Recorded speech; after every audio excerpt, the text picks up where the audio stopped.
Installing a front I/O expansion board module.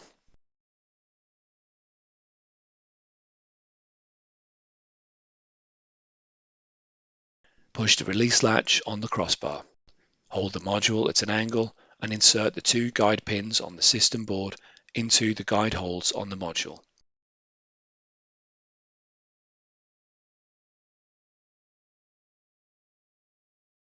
Reconnect the required cables.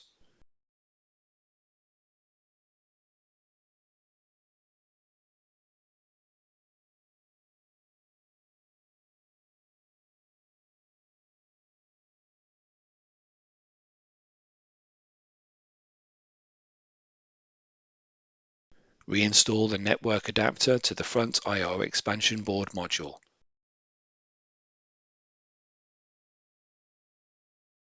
Install the top cover.